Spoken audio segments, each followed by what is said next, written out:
২০০৯ সালের পিলখানা হত্যাকাণ্ডের পর চাকরিচ্যুত ও নির্যাতনের শিকার বিডিআর সদস্যদের সংগঠন বিডিআর কল্যাণ পরিষদ চাকরিতে পুনর্বহাল, পূর্ণ ক্ষতিপূরণ এবং কারাবন্দী নিরপরাধ সদস্যদের মুক্তির দাবিতে আগামী ১৩ জুলাই ঢাকায় বৃহত্তর শান্তিপূর্ণ সমাবেশের ঘোষণা দিয়েছে।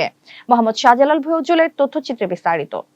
বৃহস্পতিবার জাতীয় প্রেস ক্লাবে আয়োজিত এক সংবাদ সম্মেলনে পরিষদের সভাপতি মোহাম্মদ ফয়জুল আলম বলেন, গত ১৭ বছর ধরে হাজারো চাকরিচ্যুত বিডিআর সদস্য ও তাদের পরিবার ন্যায় বিচারের অপেক্ষায় রয়েছে। সরকারের কাছে স্মারকলিপি প্রদান এবং একাধিক শান্তিপূর্ণ কর্মসূচি পালন করলেও এখন পর্যন্ত তাদের দাবির বিষয়ে কোনো কার্যকর উদ্যোগ দেখা যায়নি। সর্বস্তরের জনগণের সমর্থন ও সচেতনতা অত্যন্ত গুরুত্বপূর্ণ।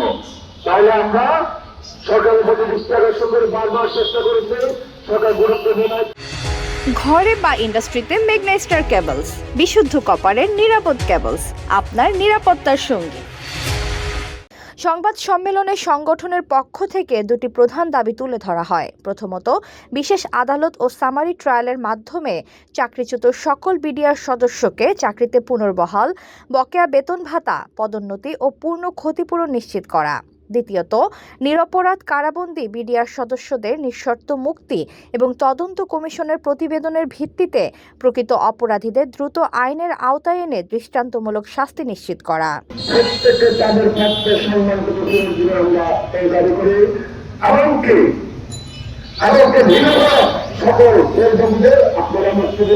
এছাড়া বক্তারা পিলখানা হত্যাকাণ্ডে নিহত ৭৪ জনের বিচার, আটক অবস্থায় নিহত ৬৭ জন বিডিআর সদস্যের মৃত্যুর বিচার এবং জাতীয় তদন্ত কমিশনের প্রতিবেদন দ্রুত প্রকাশের দাবি জানান।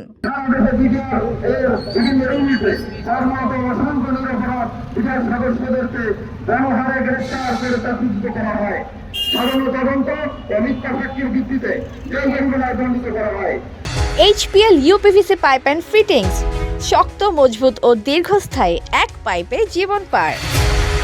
সংবাদ সম্মেলনে বিডিআর কল্যাণ পরিষদের নেতারা দেশবাসী, গণমাধ্যম এবং সংশ্লিষ্ট কর্তৃপক্ষের প্রতি ন্যায় বিচার প্রতিষ্ঠায় সহযোগিতা ও নৈতিক সমর্থনের আহ্বান জানান।